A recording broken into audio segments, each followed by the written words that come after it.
Assalamualaikum warahmatullahi wabarakatuh. Bismillahirrahmanirrahim. Alhamdulillah. Wassalatu wassalamu ala Rasulillah wa ala alihi wa sahbihi ajma'in. Rabbi shrah li sadri wa yassir li amri wa hlul 'uqdatan min lisani yafqahu qawli, amma ba'du. Puji dan syukur bagi Allah Subhanahu wa taala, selawat serta salam atas Nabi kita Muhammad sallallahu alaihi wasallam, juga atas ahli keluarga baginda, para sahabatnya dan para pengikutnya sehinggalah ke hari kiamat. Alhamdulillah. Syukur pada Allah, pada pagi ini kita diberi sekali lagi kesempatan untuk sambung bicara kita dalam kitab Ulumul Hadis atau dalam kuliah Ulumul Hadis, iaitu berbicara tentang tata cara meriwayatkan hadis dari Nabi sallallahu alaihi wasallam. Kerana meriwayatkan hadis adalah bentuk kemuliaan. Kita sebut dah sebelum daripada ni betapa mulianya orang yang menjadi salah satu daripada rantaian hadis daripada Nabi sallallahu alaihi wasallam kepada umatnya. Akan tetapi untuk berada dalam rantaian itu perlu kepada sifat amanah. Amanah dengan ilmu, amanah dengan Allah. Kerana apa? Kerana mereka meriwayatkan hadis adalah meriwayatkan sesuatu yang berkait dengan agama. Kerana itu para ulama telah menjelaskan, mendetailkan bagaimana cara untuk kita meriwayatkan hadis dari Nabi sallallahu alaihi wasallam. Ilmu ni luas dan ilmu ulumul hadis pun luas, tapi kita baca beberapa atau ringkasan kitab berkaitan dengan ilmu hadis supaya menjadi panduan ringkas untuk kita ni menyampaikan sesuatu hadis. Pada minggu lepas kita dah bicarakan tentang hadis palsu. Benar, ramai orang niat dia baik, meriwayatkan sesuatu hadis untuk memberi nasihat kepada manusia. Malah itulah juga antara sebab orang reka hadis. Sebagaimana kita tahu ada orang reka hadis kelebihan setiap surah, dan dia mengaku dia telah reka hadis tu. Bila dia tanya kenapa? Kerana dia nak galakkan orang baca Quran. Jadi niat dia baik, baca Quran tu betul, dapat pahala. Tapi mereka hadis palsu terhadap Rasulullah sallallahu alaihi wasallam tetap adalah perbuatan dosa.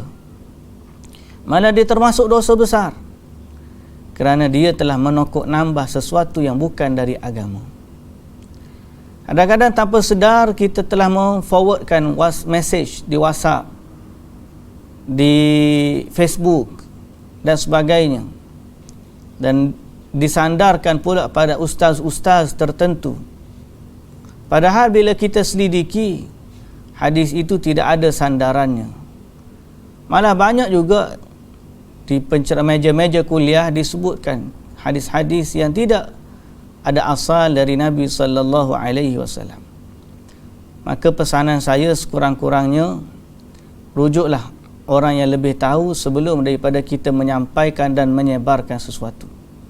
Dan untuk para asatidzah, saya juga berpesan pada diri saya dan para asatidzah sekalian, agar jadikanlah kitab-kitab yang sudah disemak oleh para ulama, sudah disemak oleh ilmuwan-ilmuwan, telah dibahaskan di universiti, telah dibahaskan di medan ilmu, telah dikhidmat oleh orang-orang terdahulu dari sudut menapis kandungan-kandungannya.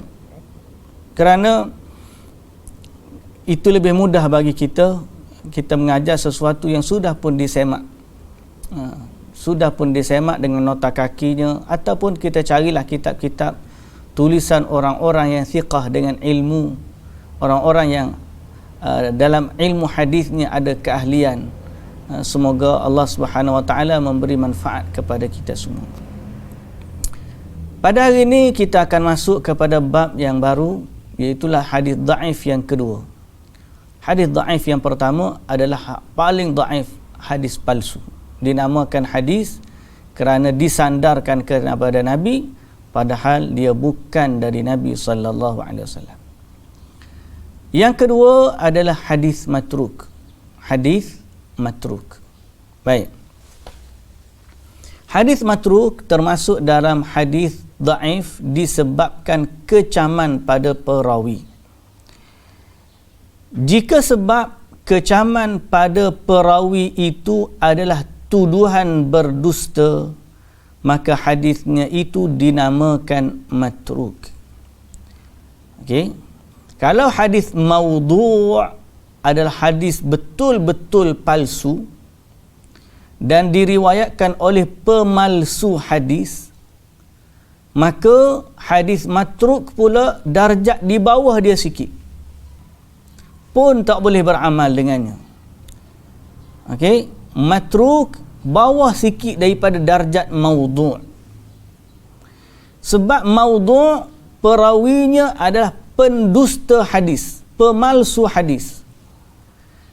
Matruk pula perawinya dituduh berdusta. Apa maksud dituduh berdusta ni? Okey, kita akan jelaskan. Definisinya, dari segi bahasa, ia adalah kata nama objek dari at-tark, iaitu meninggalkan.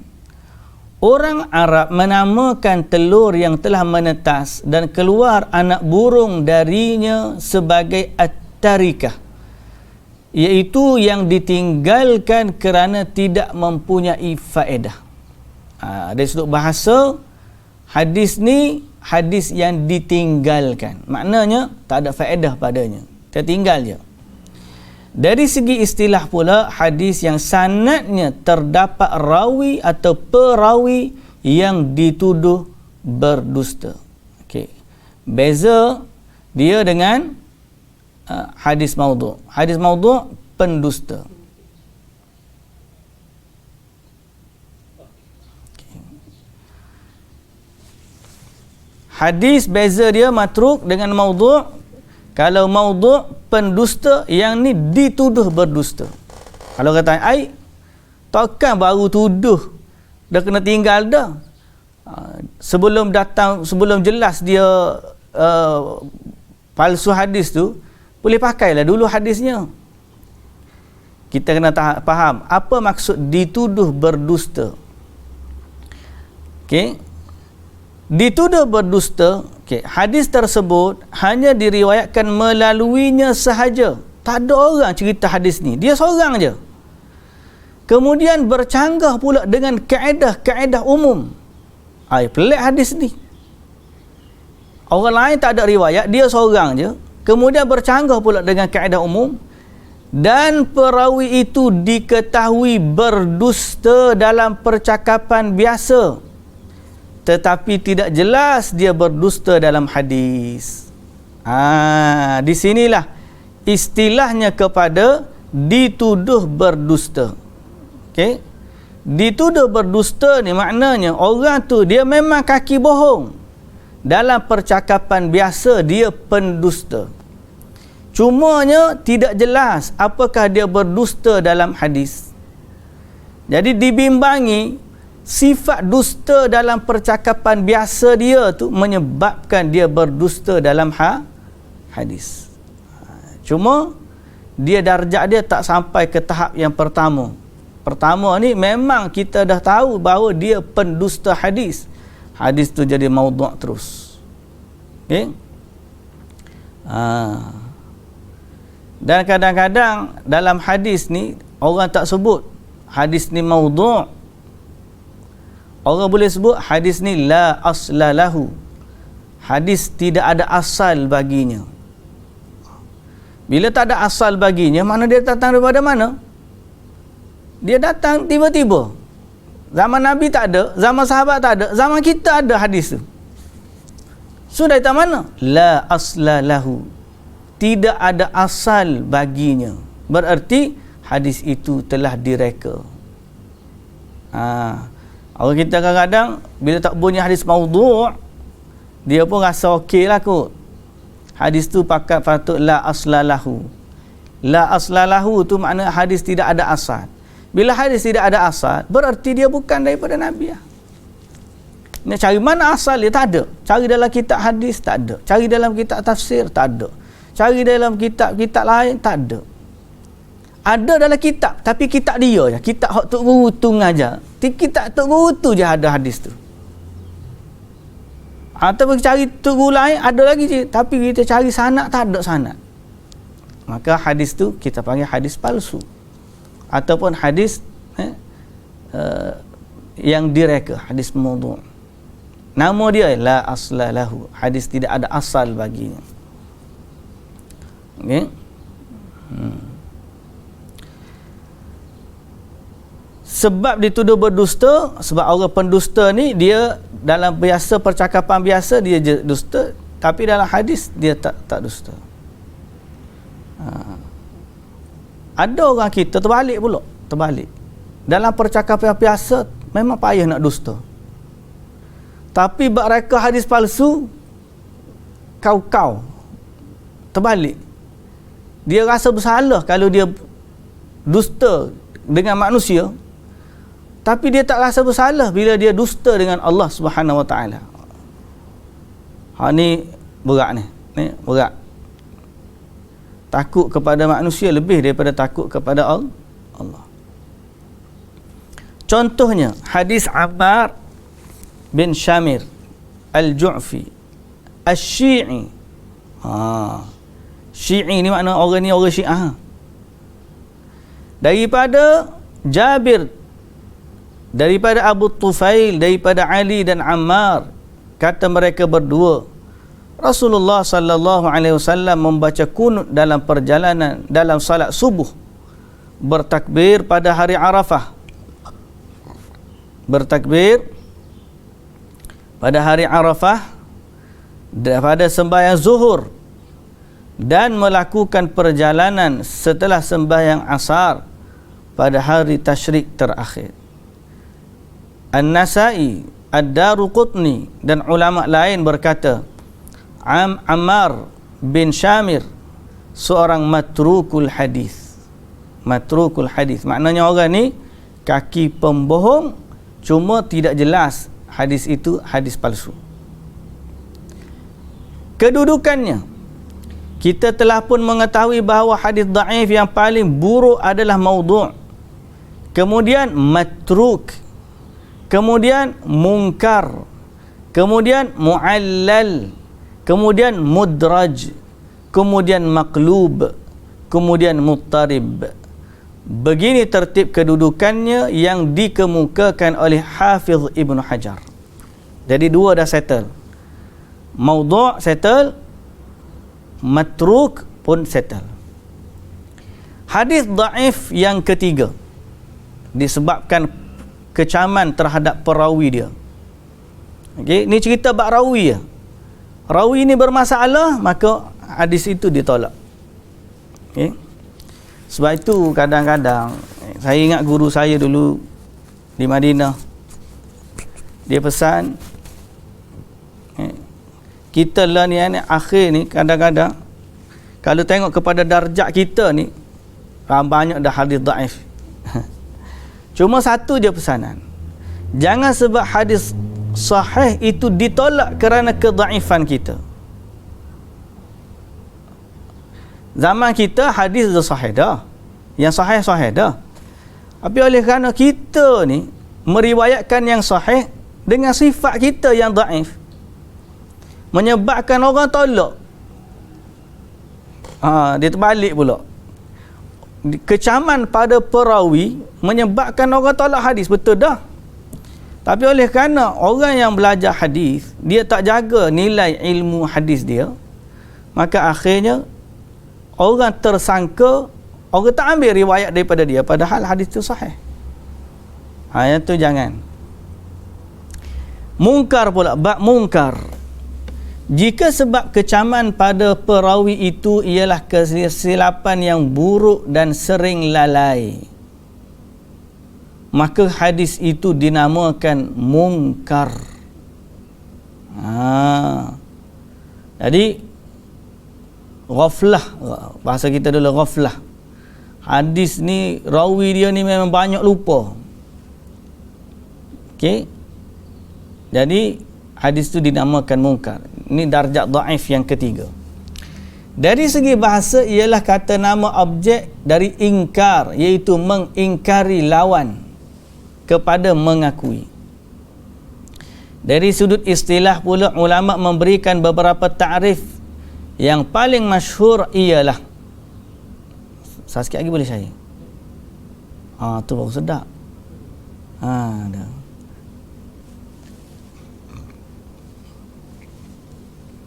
Berapa dia punya ni? Percentage dia kena lock tak? Kalau ni, lagi cantik.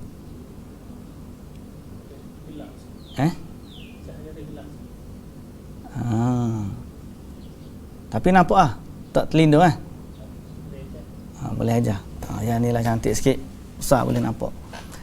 Al-munkar jika sebab kecaman pada perawi itu ialah, ni kita baca dah, sering lalai. Dari segi istilah pula, ulama memberikan beberapa takrif.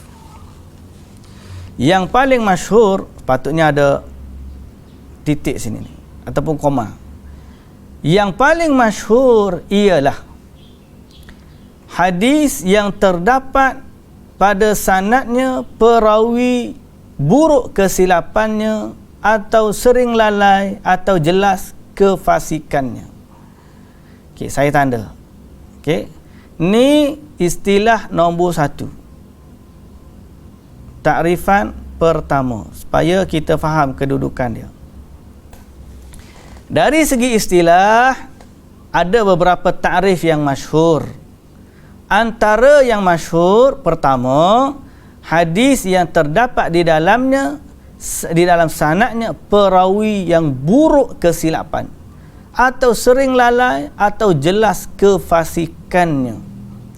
Takrif ini disebut oleh Hafiz Ibnu Hajar dan beliau menisbahkan kepada orang lain. Al-Baiquni di dalam nazamnya menggunakan takrif ini, iaitu hadis diriwayatkan oleh perawi dhaif bercanggah dengan perawi thiqah. Ni nombor 2 dah ni. Okey. Takrif nombor 1 ni, dia kesilapan dia bila dia letak titik 2 ni, tapi kita tak boleh padam titik ni. Sebenarnya titik ni satu je. Sebab kalau kita tengok dalam teks bahasa Arab, okey, Baiquni sebut sini titik 2, ada sanad, ada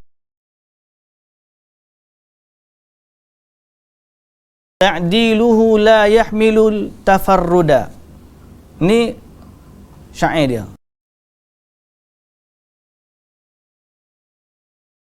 Tak terjemahkan syair tadi. Dia terus pergi kepada takrif yang kedua.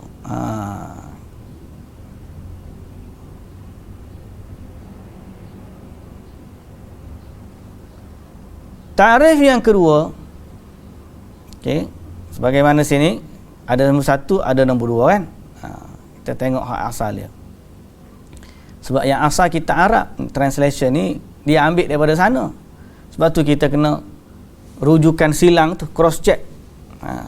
Sebab kadang-kadang macam ni ni nota yang diterjemahkan oleh orang lain, tapi kita gunakan sebagai panduan untuk mudah. Asalnya adalah kitab ni. Ini kitab asal dia. Okey, takrif yang kedua, hadis mungkar ialah hadis yang diriwayatkan oleh perawi dhaif bercanggah dengan perawi thiqah. Hadis dhaif yang diriwayatkan oleh perawi dhaif bercanggah dengan perawi thiqah. Maknanya rawi ni dhaif, dia meriwayatkan satu hadis, hadis yang diriwayat tu bercanggah dengan hadis yang diriwayatkan oleh perawi thiqah, maka hadis itu dipanggil mungkar. Inilah takrif yang disebutkan dan diterima oleh Al-Hafiz Ibnu Hajar. Dalam takrif ini, yakni takrif nombor 2, dalam takrif ini ada tambahan kepada takrif yang pertama, iaitulah percanggahan. Kita highlight sini. Okey, dhaif dia kerana percanggahan, bukan sekadar sebab dia tu dhaif kuat sangat dak. Dhaif tu kuat kemudian bercanggah dengan riwayat orang yang sahih. Perbezaan antara munkar dan syadz. Kita dalam riwayat hadis ni, kita kena ingat, bukan kita je riwayat hadis. Orang lain pun riwayat hadis. Okey? Bahasa kita ni, ahli kita bukan lola ni lah. Kita bukan, sekarang ni bukan kita yang saya merujuk kita zaman ni. Zaman penulisan hadis dulu, waktu mereka kumpulkan hadis, bukan seorang je meriwayatkan hadis. Maka ramai yang meriwayatkan hadis. Ada satu hadis diriwayatkan oleh 10 orang. Ada satu hadis diriwayatkan oleh 20 orang. Ada satu hadis diriwayatkan oleh 2-3 orang. Maka hadis yang sama datang melalui riwayat berbeza-beza, kadang-kadang sama, kadang-kadang bercanggah. Hadis ni hadis yang sama, tapi tengok kepada jalan tu sama, atau tengok kepada matan tu sama. Cuma ada satu benda, berapa tak sama dengan riwayat orang tu. Maka banding-banding riwayat, diambillah riwayat yang lebih kuat, ditolaklah riwayat yang lebih lemah. Kalau yang ditolak tu sahih juga, maka dia panggil yang sahih bertentangan dengan yang lebih sahih. Kalau yang ditolak tu dhaif, kita panggil dhaif bertentangan dengan yang sahih. Okey. Setelah dikumpul, saya ulang sekali lagi, setelah dikumpul hadis, ada 10 jalan hadis yang sama, ataupun hadis yang mungkin tidak sama tapi makna yang sama. Tiba-tiba setelah kumpul tu ada bercanggah satu sama lain. Mana kita nak ambil? Mestilah kita ambil yang lebih kuat. Kita tinggalkan yang lemah, kurang kuat. Jadi yang lemah atau kurang kuat ni, kalau dia sahih kurang kuat, kita panggil sahih lah. Cuma dia kurang kuat, kita panggil dia ni syadz. Hadis ni syadz. Kalau dia ni lemah, bertentangan dengan yang sahih, maka kita panggil munkar. Hadis syadz diriwayatkan oleh perawi maqbul dalam keadaan bercanggah dengan perawi yang lebih utama daripadanya. Okey, ni hadis syadz. Hadis munkar pula hadis yang diriwayatkan oleh perawi dhaif bercanggah dengan perawi thiqah. Jadi dua-dua ni ada istilah apa? Ada istilah bercanggah dengan yang lebih utama. Jadi kalau makbul ni sahih boleh terima, boleh diterima, tapi bertentangan, bercanggah dengan yang lebih utama daripadanya, kita ambil yang lebih utama, kita tinggalkan yang makbul. Tapi hadis ni, hadis yang ditolak ni, kita panggil hadis syadz.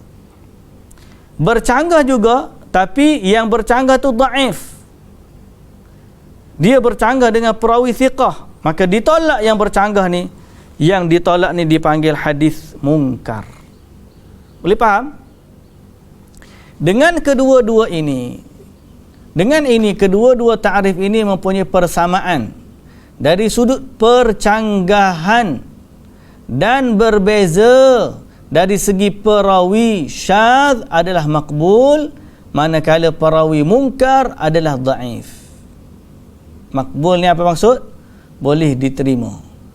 Kata Ibnu Hajar, orang yang telah menyamakan kedua-duanya, sesungguhnya dia tidak memerhati dengan baik. Contoh munkar mengikut ta'rif pertama adalah hadis yang diriwayatkan oleh An-Nasa'i dan Ibnu Majah daripada riwayat Abu Zukair Yahya bin Muhammad bin Qais dari Hisham bin Urwah dari bapaknya dari Aisyah radhiyallahu anha secara marfu'. makanlah buah kurma mengkal. Mengkak dah. Mengkak ni hampir masak lah, tak masak lagi kan. Dengan yang kering, kerana apabila anak Adam memakannya, maka syaitan akan marah. Syaitan marah makan kurma mentah. Kata Al-Imamun Nasa'i, ini hadis munkar. Abu Zukair berseorangan meriwayatkannya. Dia seorang syekh yang salih. Muslim mengeluarkan hadisnya pada mutaba'at.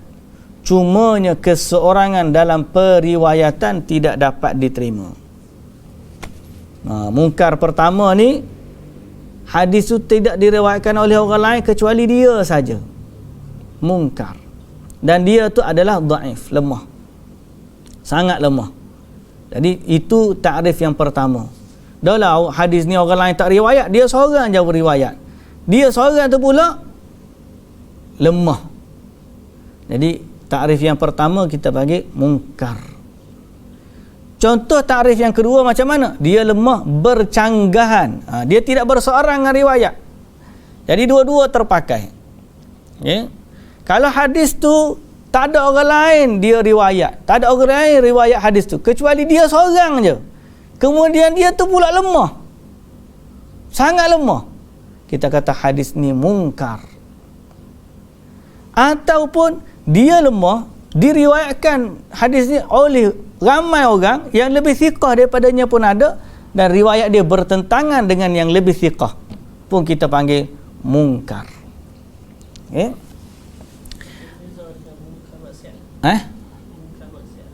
Bukan amar ma'ruf nahi mungkar. Jangan mungkar maksiat tu. Nahi mungkar. Nahi mungkar tu benda yang ingkar, diingkar tu melanggar perintah Tuhan. Baik.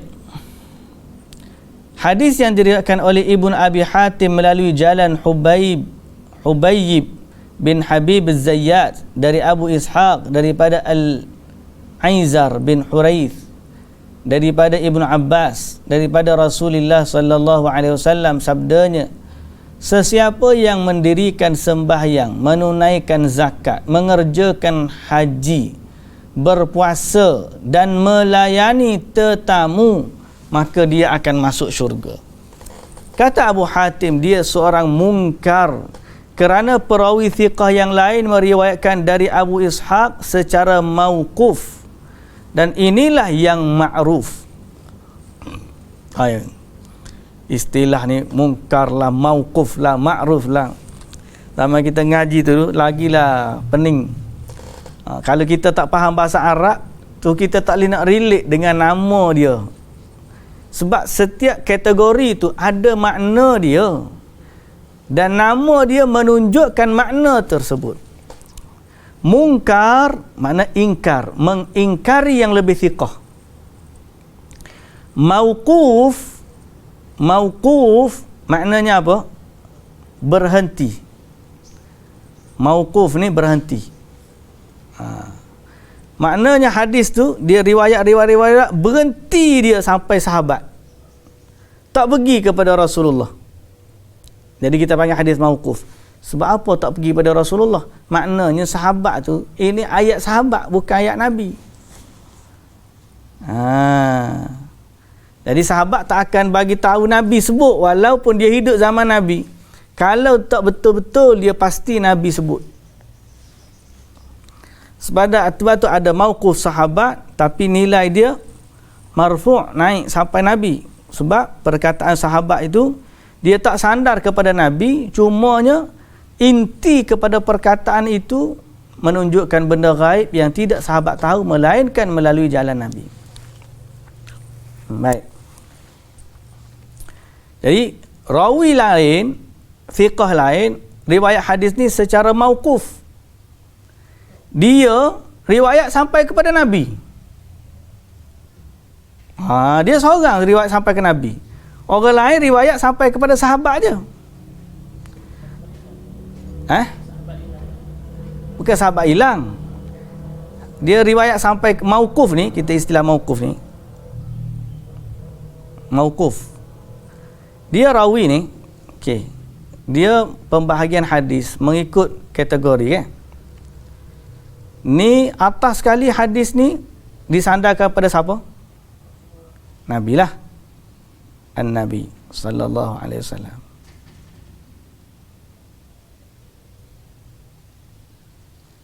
Ni paling tinggi. Abdul Aziz tajam tengok dia main kacau pecah. Jangan main.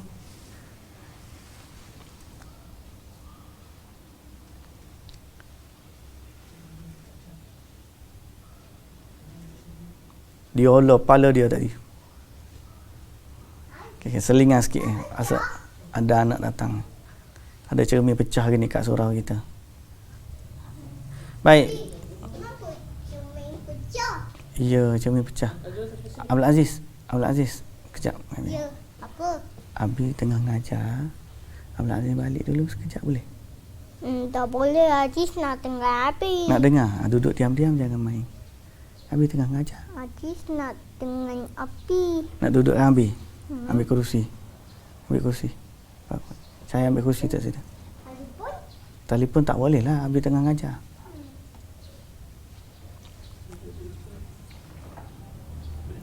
Baik. Tengok dekat pakcik saya. Okey. Yang paling tinggi pada Nabi. Sampai pada Nabi. Bawah dia sahabat.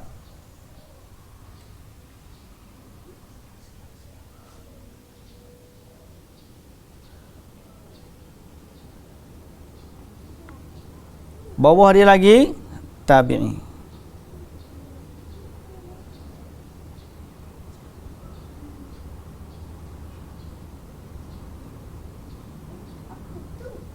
Bawah lagi tabi'ut tabi'in.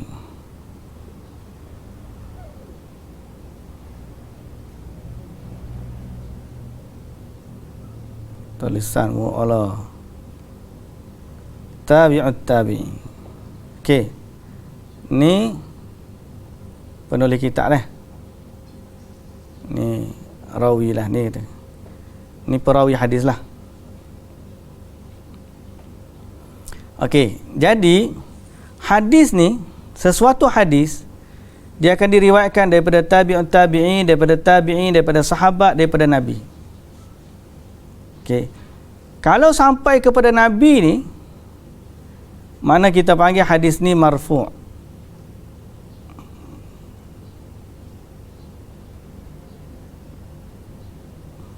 Marfu', mana hadis ni betul daripada sampai pada Nabi.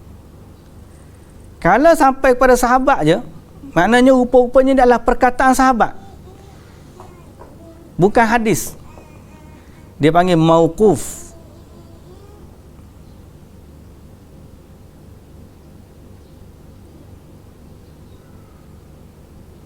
Kalau sampai tabi'in dia panggil maqtu'.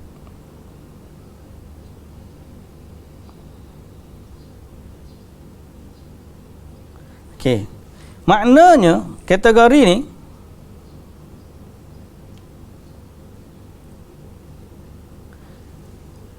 merujuk kepada siapa perkataan tu disandarkan. Okey. Kepada siapa hadis itu disandarkan.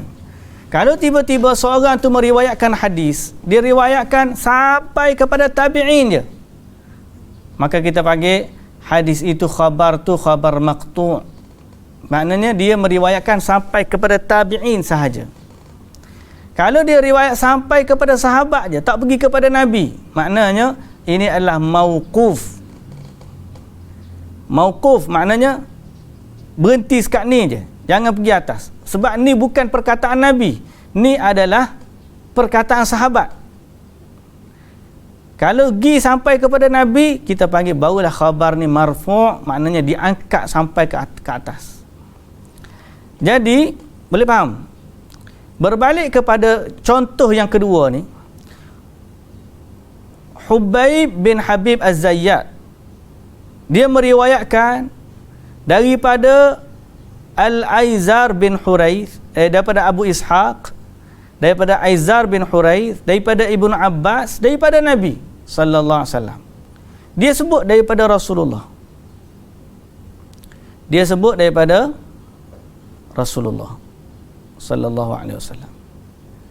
Sedang dia pun nak sebut hadis ni. Sedang perawi thiqah yang lain, meriwayatkan dari Abu Ishaq sampai kepada Ibnu Abbas je. Sampai kepada Ibnu Abbas, mauquf dipanggil. Orang lain tak sebut ada hadis Rasulullah. Orang lain sebut ni perkataan Ibnu Abbas, bukan hadis Nabi.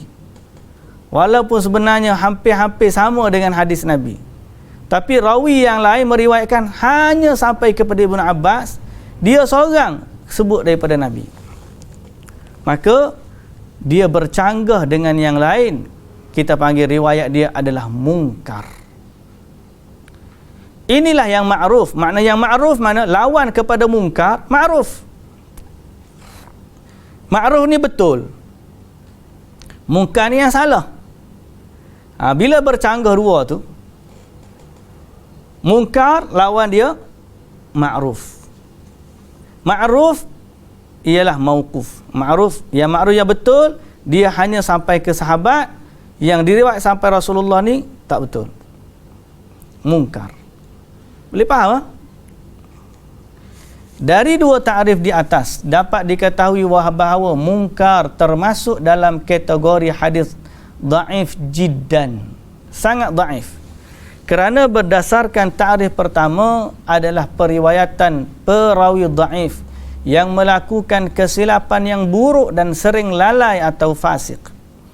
Manakala kedua ta'rif kedua, periwayatan dhaif yang menyalahi riwayat perawi lain yang thiqah, kedua-dua mempunyai kedhaifan yang bersangatan. Oleh kerana itu kita sebutkan ia setelah berada selepas hadis. Kita sebutkan ia berada selepas hadis matruk dari sudut kedhaifan yang bersangatan. So kita dah ada 3 kategori hadis dhaif. Maudhu' nombor 1 berat sekali. Yang kedua matruk, yang ketiga mungkar. Okey. Hadis mungkar. Yang keempat al-ma'ruf. Al-ma'ruf ni tak termasuk kategori hadis dhaif. Cuma oleh kerana dia tak disebut atas ni, inilah yang ma'ruf. Nampak ni? Inilah yang ma'ruf. Underline sikit.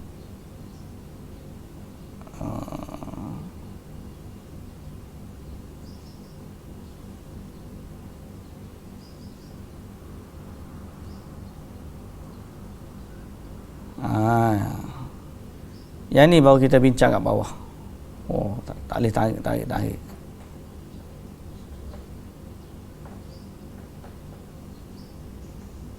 Inilah yang ma'ruf, mana di sini perbincangan dia.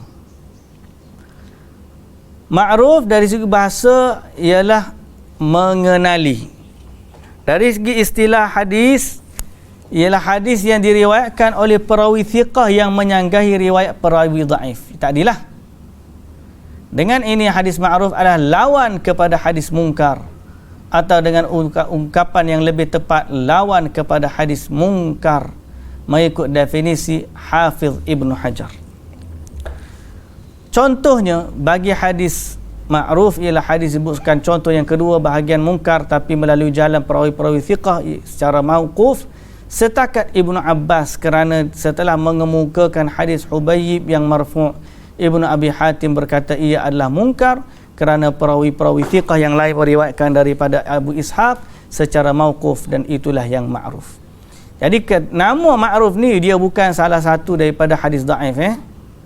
Cuma disebutkan ni dari sudut dia panggil gini, i'tiradi. Apa i'tiradi? Tak tahu.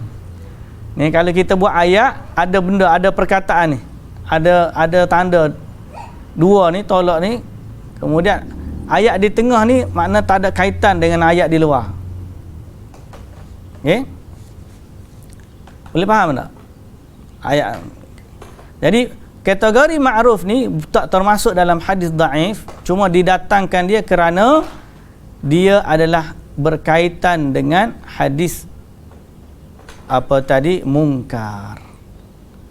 So kita masih lagi 3 kategori hadis dhaif. Ma'ruf tak termasuk. Ma'ruf ni boleh dipakai. Yang keempat, barulah hadis mu'allal. Hadis mu'allal, jika sebab kecaman pada perawi itu adalah kekeliruan, maka hadis itu dinamakan hadis mu'allal. Ini adalah sebab yang keenam. Ini adalah sebab yang keenam.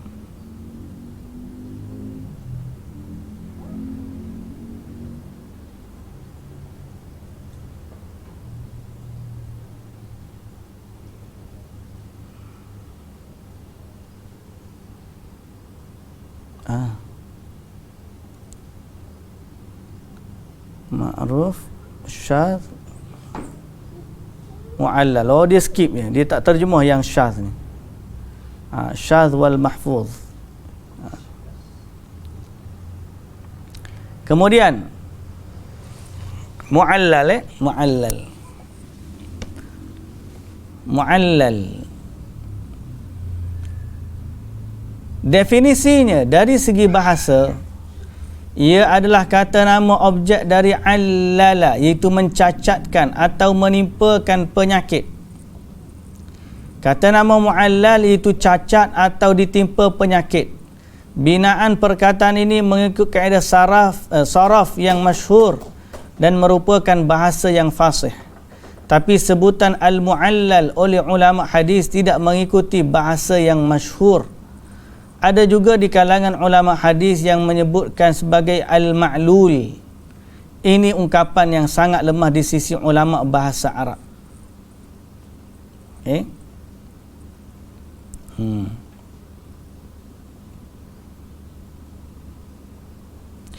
Dari segi istilah pula, hadis yang mempunyai kesan illah yang mencacatkan kesahihan hadis walaupun pada zahirnya kelihatan tidak ada. Dalam bahasa kita ni, hadis yang sakitnya tersembunyi. Tak jelas. Hadis yang sakitnya tersembunyi. Illah. Illah sebab yang sukar lagi tersembunyi yang mencacatkan kesahihan hadis. Berdasarkan kepada definisi ini, ulama menyimpulkan illah tersebut mestilah memenuhi 2 syarat, iaitu sukar dan tersembunyi. Yang kedua, mencacatkan kesahihan hadis. Dah dia tersembunyi, macam mana orang cari? Sebab tu ulama hadis ni ada yang pakar sehingga dia boleh tengok penyakit-penyakit yang tersembunyi dalam hadis. Tengok ke rumah lah, tengok kat rumah.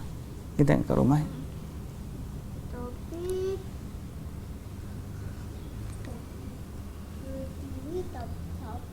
Cakap Allah perbaiki cepat.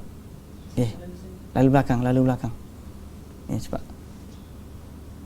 Balik dulu, nanti habis balik baiki. Balik dulu.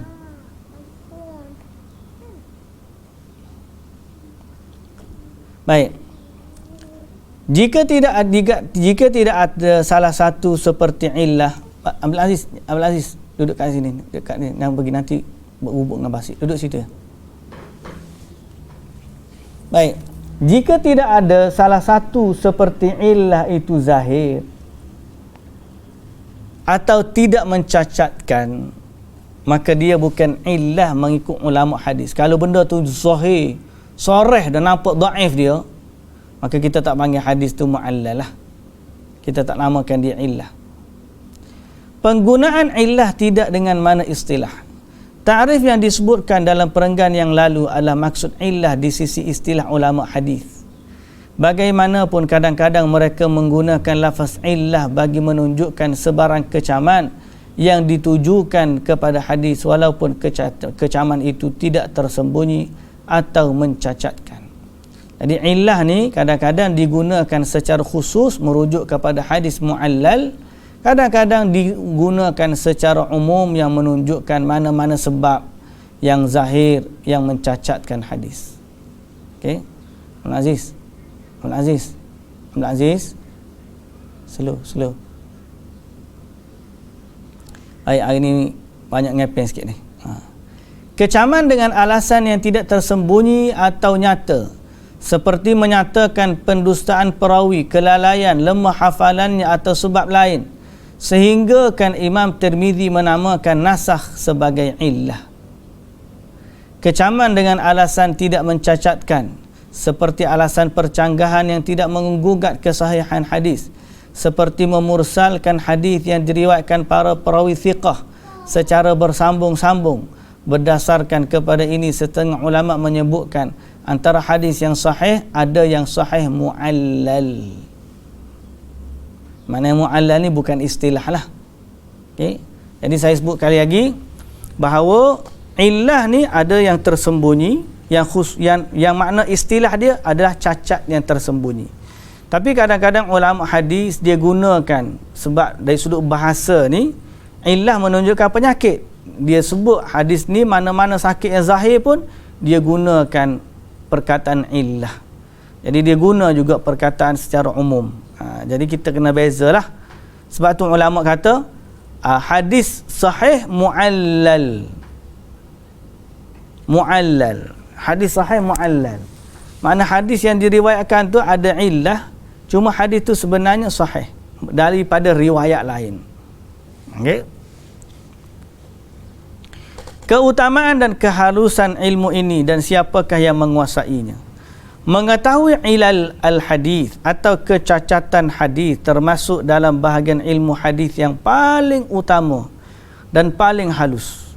Kerana memerlukan kepada kajian yang mendedahkan illah yang tersembunyi dan yang sukar dan tersembunyi yang hanya dikesan oleh tokoh-tokoh besar dalam ilmu hadis. Dia punya sebuah penyakit juga Penyakit ni kalau halus-halus tu doktor pakar je boleh bagi tahu. Waktu saya pergi cek jantung ni kan, cerita cek jantung lah. Bila sakit dada pergi cek jantung. Pergi cek jantung buat ECG memang ada masalah. Kemudian pergi hantar ke HKM. HKM dia bagi ubat cair darah ke apa semua sekali. Lepas tu dia bagi appointment, lambat lagi saya pun keluar tu alhamdulillah dirujuk daripada hospital Kota Baru dirujuk kepada IJN. Bila cek IJN ala kullin semuanya nampak normal. Alhamdulillah semua nampak normal, maknanya tak ada yang tersumbat. Cuma saya tanya doktor, kalau jantung saya tak tersumbat normal, kenapa dia sakit? Kenapa dia sakit kalau dia tak tersumbat? Jadi jawab doktor, dia kata ada satu saluran tu dia terselit di bawah lemak, yang mana bila jantung start membengkak, dia kata saluran tu dia jadi sempit macam tersumbat. Tapi bila jantung tu okey balik, dia akan release balik, dia akan lancar. Sebab apa jantung bengkak? Yang tu ada kaitan dengan darah tinggi lah.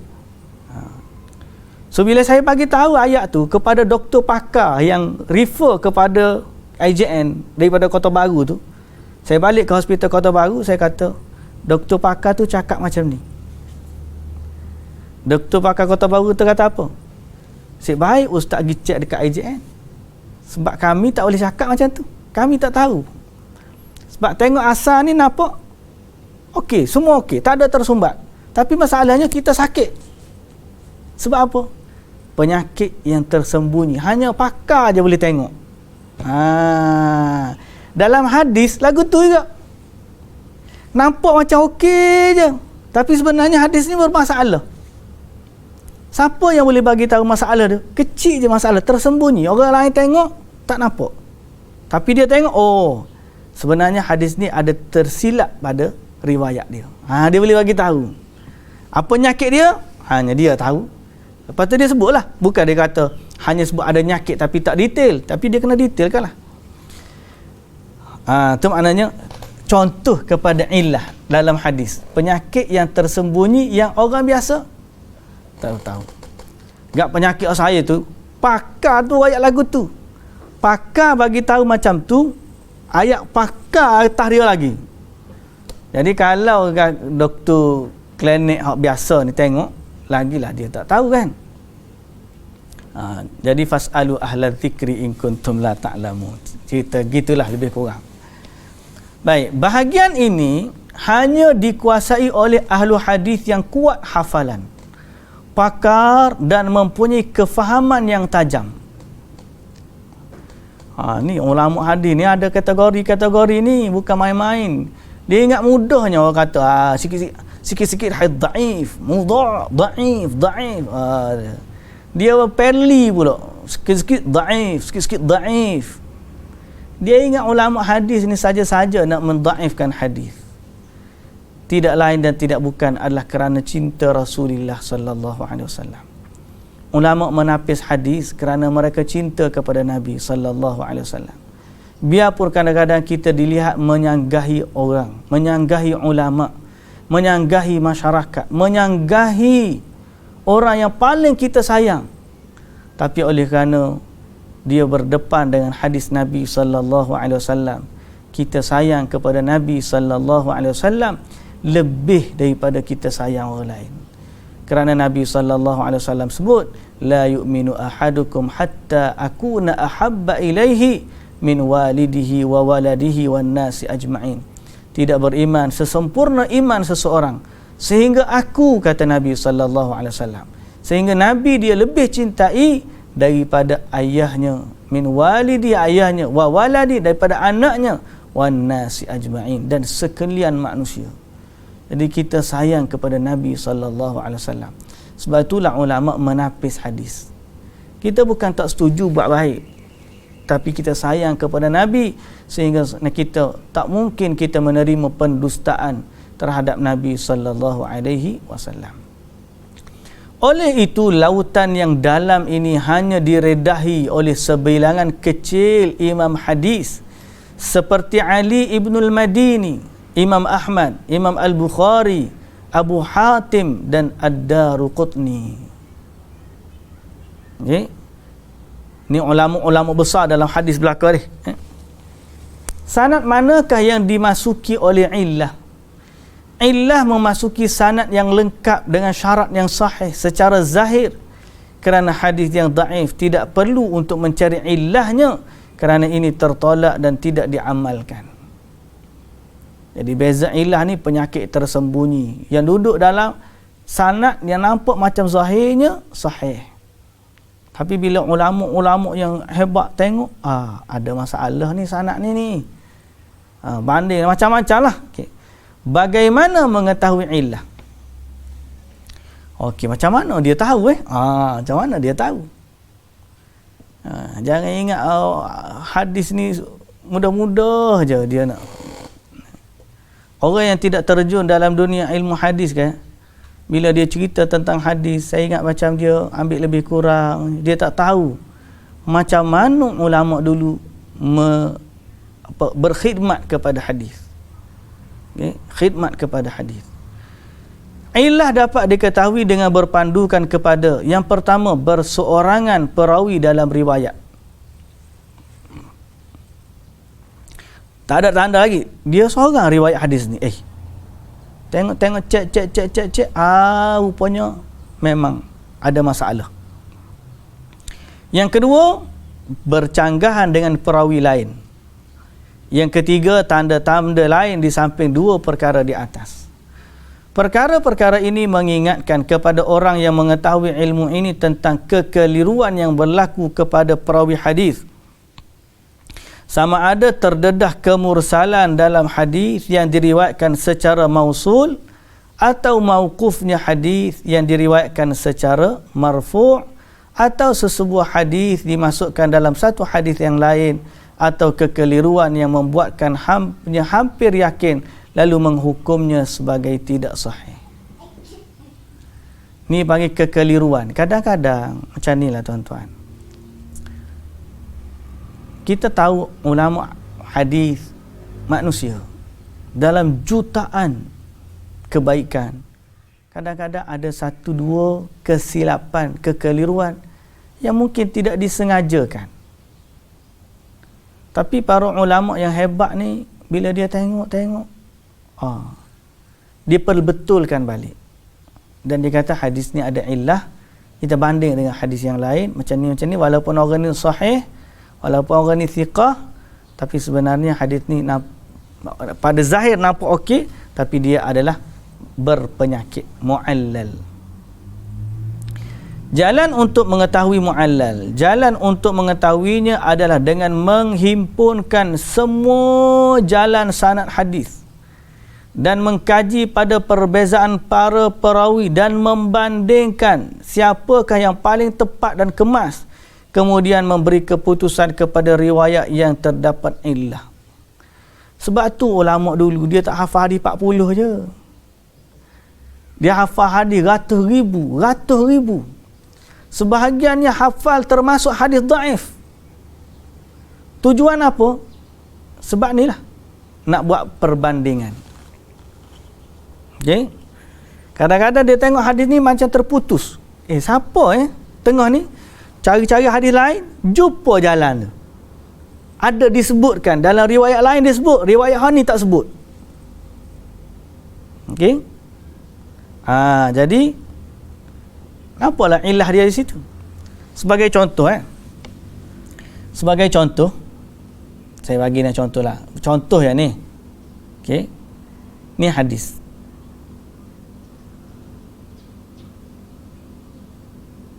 Okey. Hadis ni pada Nabi lah. Nabi sallallahu alaihi wasallam. Ni sahabat.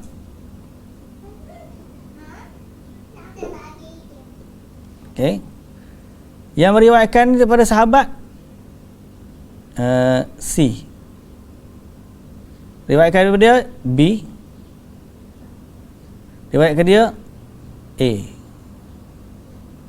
Okey.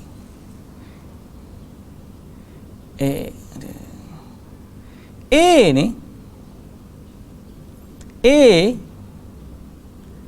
dia sebenarnya sempat jumpa dengan C. Sebagai contoh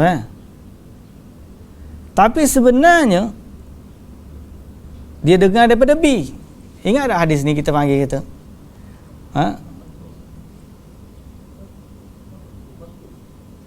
Bukan, hadis mursal, ingat itu. Mursal ataupun mudallas seperti tadlis. Tapi pada jalan lain dia sempat jumpa riwayat A daripada C, daripada sahabat,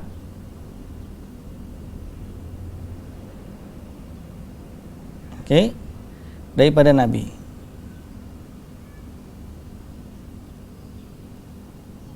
Oleh kerana kita kata A dengan C ni sempat bertemu, pada orang kebanyakan bila sebut tengok adik, okey, A jumpa dengan C, sahabat Nabi, okey, hadis ni sahih. Tapi ulama ni bila dia banding jalan, dia jumpa satu jalan bahawa di tengah-tengah ni ada B. Lalu dia ketahuilah bahawa sanad ni sebenarnya terputus. Okey. Kalau A sengaja buat, kita panggil apa? Tadlis. Tapi boleh jadi ada bahawa ni kesilapan orang meriwayatkan, okey, hadis ni kesilapan meriwayatkan sehingga dia ketahui ada kesilapan. Lalu ulama hadis kata jalan ini ada penyakit. Ni jalan yang betul. Macam mana dia tahu jalan ni ada penyakit? Dia menghimpunkan semua jalan sanad hadis dan mengkaji pada perbezaan perawi dan membandingkan siapakah yang paling tepat dan kemas, kemudian memberi keputusan kepada riwayat yang terdapat illah. Sebab tu ulama dulu hafal ratus-ratus ribu. Kita hari ni kita baru hafal hadis 40, tak habis pun lagi, tu pun tersalah kukak-kukak tanpa sanad. Lalu kita rasa kita dah hafal hadis. Kita bukan hafal, kita baca je. Orang hafal hadis ni dia boleh pandai riwayat dia, seni dia, Allahu Akbar. Sebab tu nak dakwah ahlu hadis ni saya tak sanggup. Kita ngaji je kuliah hadis. Tapi kalau nak cakap tentang hadis, memberi hukum, atau kena buat kajian perbahasan yang lengkap, kemudian kena tanya ulama-ulama yang hebat. Serah kepada orang lain lah, insya-Allah.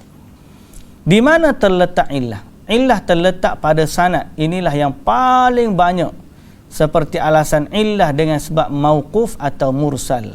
Kita sebut tadi. Kemudian illah terdapat pada matan, ini paling sedikit, seperti hadis yang menafikan bacaan basmalah di dalam sembahyang. Okey. Illah sedikit. Adakah illah pada sanad mencacatkan matan hadis?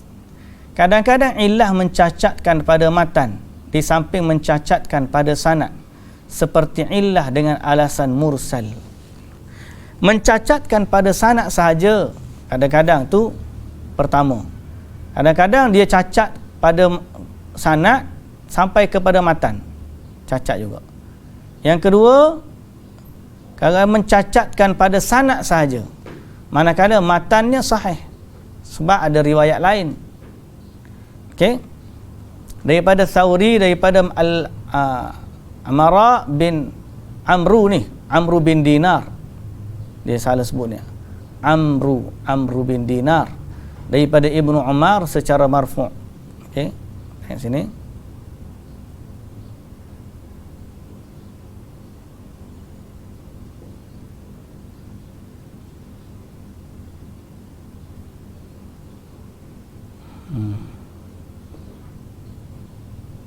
Okay. Daripada Amru bin Dinar. Okey. Daripada Amru bin Dinar secara marfu', daripada Ibnu Umar secara marfu', dua orang yang melakukan jual beli berhak mendapat khiyar. Ya'la telah waham dalam meriwayatkan daripada Ats-Tsauri dalam kata-katanya Amru bin Dinar, sedangkan yang sebenarnya adalah Abdullah bin Dinar. Matan ini sahih walaupun pada sanad terdapat illah kesilapan, kerana masing-masing Amru dan Abdullah bin Dinar adalah perawi yang thiqah. Tersilap menyebut perawi thiqah dengan perawi lain tidak menjejaskan kesahihan matan walaupun lafaz sanad silap. Tengok beza orang sikit je. Sebenarnya Abdullah bin Dinar, tapi dia riwayat sebut Amru bin Dinar. Kalau kita okey tu, rupanya dia tengok lain dua orang ni.